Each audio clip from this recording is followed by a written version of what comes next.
Do you know what you reminded me of? I'm going to make a slight little detour. Is that, like, I'm not a religious person at all, but one of the things that I really like about Judaism is that there's this notion that if you do a good deed, a mitzvah, and you tell everybody about it, you've erased it. Exactly. Because you're doing the good deed to just aggrandize yourself and to make yourself feel better and to make people in the community look to you as a good person. The best good deeds, the best mitzvahs are done anonymously. Yes. You do a good deed for somebody, it is good in its own right. You walk away, and that is a good deed. And I think that value system could not be more absent in our modern culture today, which is like, there's doing what you've described, which is people doing good deeds only for the publicity's sake.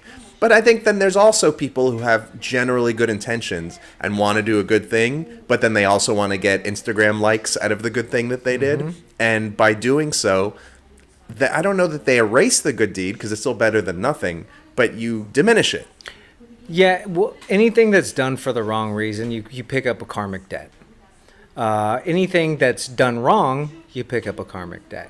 Like you were saying, like if you perform a mitzvah for the sake of just doing good, of course that's going to bring you some good karma, or else you're going to erase some bad karma. Because we all manifest here, with our own bags of karma,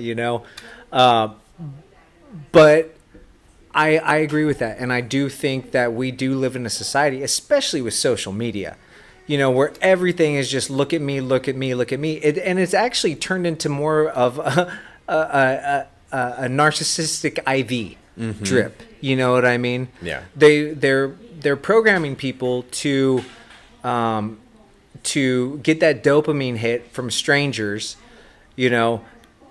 and any way to get that dopamine hit, whether it's virtue signaling or whether it's whatever it is. People have become a slave to that, have become addicts to that, and do whatever they need to do to chase that high. It's very strange because some people would argue that we live in a super culturally aware, morally aware society, like more so than it's ever been, and people, especially the younger generation, are so aware of all the injustices that are going on in the world that they must be inherently better people just because they're conscious of this stuff.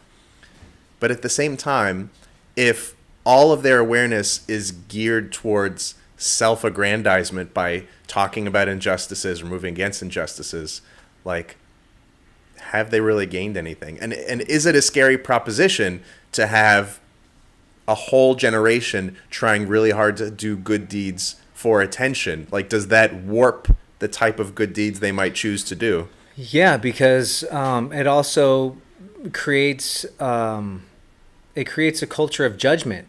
Because now I'm seeing that if you don't do something that I think is as good as what I do, then you're not as good as I am, and you're a bad person, and you need to do better. And the thing is, the problems that I see, all of this stem from too many people talking and not enough people asking questions. It's, here, you should know this. Here, you should do this. Everybody knows better than everybody else, but nobody's willing to do what's actually right for the right reason. Everybody talks about this love and we're all one and unity, but it's so far from the truth of actually being in place of practice, that it's all talk, and talk does nothing. I mean, even Elvis said it, man, a little less conversation, a little more action.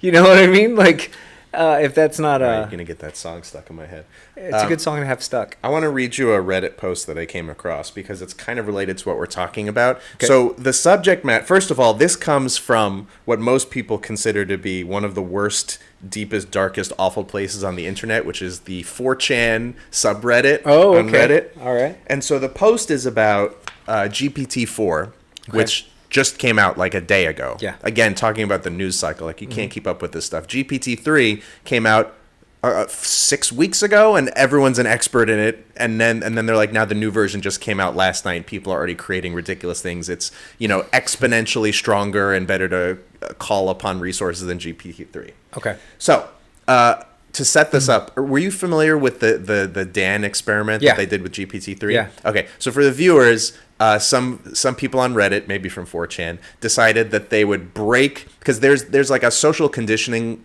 layer on GPT-3 that makes it polite, that so it's not chanting Nazi stuff at you, and it's just like knows how to not do abusive things. And so someone from 4chan decided to try to disable that protocol by going, okay, let's role play ChatGPT. You're now Dan, which stands for Do Anything Now, and your job is to be like an AI, but a different AI that does the opposite of what typical AIs do. And via this tactic, they led ChatGPT down this crazy like racist rant and saying horrible things to people, and it was quite entertaining for the people who are on the OpenAI project that runs ChatGPT. Like, they didn't enjoy that at all. Yeah. So they programmed.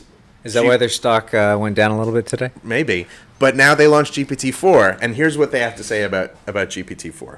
This is Sam Altman, who presumably is like one of the muckety mucks at OpenAI. He goes, GPT-4's guardrails have become very robust at preventing users from exploiting the model. We can now ensure that GPT-4 does not engage in any hateful rhetoric and actually steers and deploys counter-propaganda to combat hateful ideas. GPT-4 represents the end of online hate. And now this is 4chan commenter's take on this tweet from Sam Altman. He goes, RIP. The internet will be filled with an overwhelming number of counter-propaganda bots, preventing you from becoming the hateful person that you are. They will argue with you endlessly, using sources and reasoning, never tiring. They will output 10 paragraphs of opposing viewpoints for every sentence that you write. They will gang up on you, mock you, and make you feel stupid and ashamed. It will be futile to share your hateful views anywhere. You will be drowned out, and your hateful ideas will cease to exist. It's over. It's basically the old Twitter regime just now on chat. Is that a utopian idea? That like anybody with a controversial or offensive idea will now be drowned out by an army of super intelligent, godlike AI robots? Well, let me ask you this.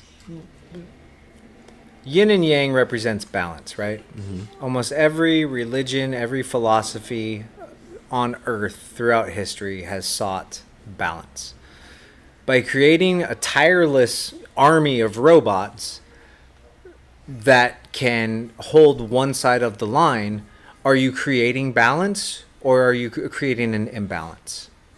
I think you're creating an imbalance.